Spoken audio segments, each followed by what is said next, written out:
Something massive is happening in the gold market right now, and most people have no idea it's already started.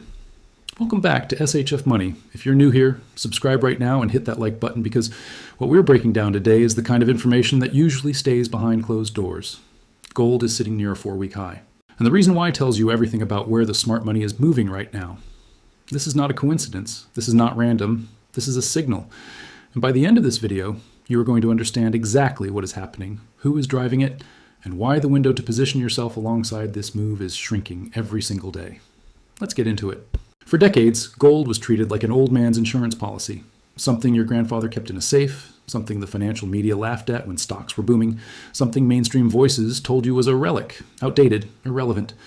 And while they were saying all of that, central banks around the world were buying it quietly, consistently, and at a scale that most people never saw coming.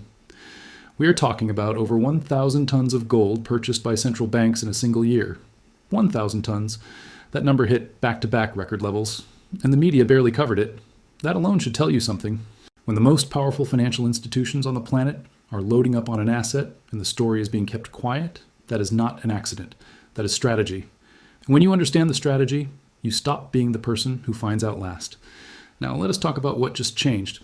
The United States just triggered a tariff shock that is reverberating through every major economy on Earth. Tariffs on foreign goods escalating fast, targeting trading partners that the world economy depends on.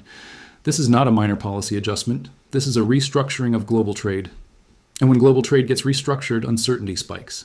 And when uncertainty spikes, one asset has responded the same way it has responded for 5,000 years. Gold goes up. That is not speculation. That is history repeating every single time without exception. When Rome debased its currency to fund wars, gold preserved wealth. When the Bretton Woods system collapsed in 1971 and the US dollar was cut loose from gold entirely, gold went from $35 an ounce to $850 an ounce in less than a decade. When the 2008 financial crisis wiped out trillions in paper wealth overnight, gold doubled in value over the following 3 years.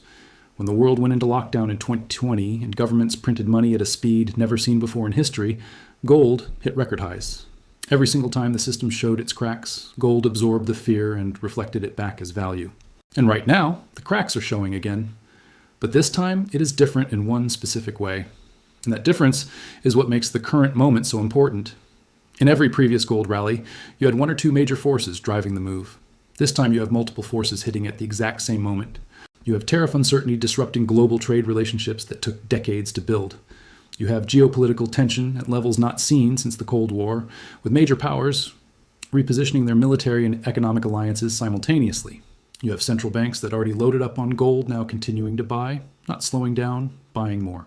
You have currency debasement concerns spreading from the developing world into the conversations of G7 economies.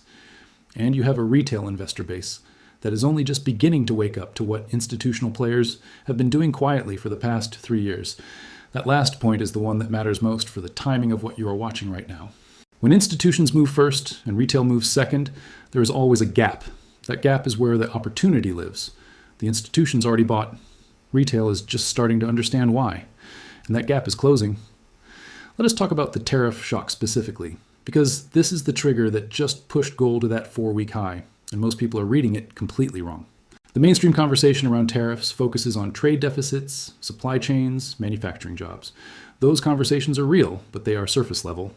The deeper story is about the US dollar. Here is what actually happens when the United States puts heavy tariffs on its major trading partners. Those trading partners respond, they retaliate with their own tariffs. They start pricing commodities in other currencies. They start looking for alternatives to the dollar in their bilateral trade agreements. Every time the dollar's role in global trade gets questioned, gold becomes more attractive as a neutral store of value. Gold does not belong to any country. It does not carry the political risk of any single nation. It cannot be printed. It cannot be sanctioned. It cannot be frozen in a bank account by a government decision made overnight. That last point became extremely real for the world in 2022 when over $300 billion in Russian central bank reserves held in Western financial institutions were frozen almost instantly. That event sent a message to every central bank on Earth that had reserves held in foreign currencies or foreign institutions. No reserve is safe unless you hold it yourself. And gold, physical gold held within your own borders, is the only reserve that carries zero counterparty risk. The response from central banks was immediate. Gold purchases accelerated. Countries that had never been major gold buyers suddenly started accumulating. China, India, Poland, Turkey, Singapore all increased their gold holdings significantly after that moment, and they have not stopped. Now combine that institutional accumulation with the new tariff shock, and you get a very specific kind of pressure building in the gold market. Supply is not infinite. New gold discoveries are declining year over year. Major mines are producing less. The cost of extracting gold from the ground has risen sharply. So while demand is rising from central banks, from retail investors starting to wake up, from funds repositioning out of dollar-denominated assets, supply is actually tightening. When demand rises and supply tightens at the same time, only one thing can happen to price. And we are at the very beginning of that move, not the middle, not the end. Let us go even deeper, because there is a layer here that almost no one is talking about. We are living through a realignment of global financial power. Not a sudden collapse, not an overnight crisis, but a slow and deliberate shift in which countries and institutions hold real assets versus paper claims on assets.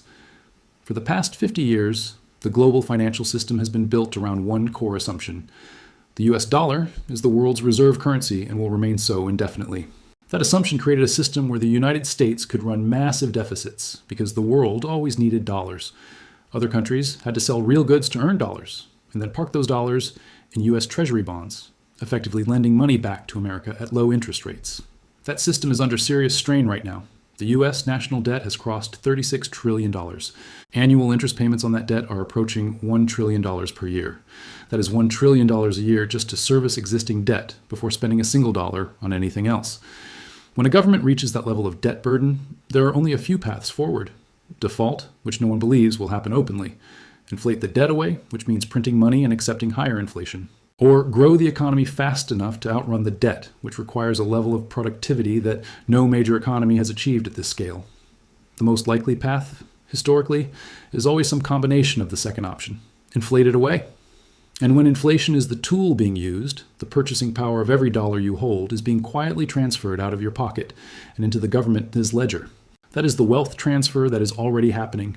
Not with an announcement, not with a headline, with a slow erosion that most people do not notice until they look up one day and wonder why everything costs so much more than it did 5 years ago. Gold does not inflate. You cannot create more of it by running a printing press. Its supply grows by roughly 1.5% to 2% per year through mining, and that rate is actually slowing as the easy deposits get depleted. That predictable, limited supply is exactly why it has held its value across centuries, across empires, across every monetary experiment that governments have ever attempted. Now here is where the geopolitical layer adds another dimension to this story. The tension between major global powers right now is not just military or political, it is fundamentally economic.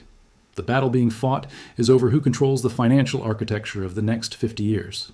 And gold sits at the center of that battle. Multiple countries are now working toward trade arrangements that settle in currencies other than the dollar. Some of those arrangements are already operational. Oil is being sold without touching the dollar in certain bilateral agreements. That would have been unthinkable 15 years ago.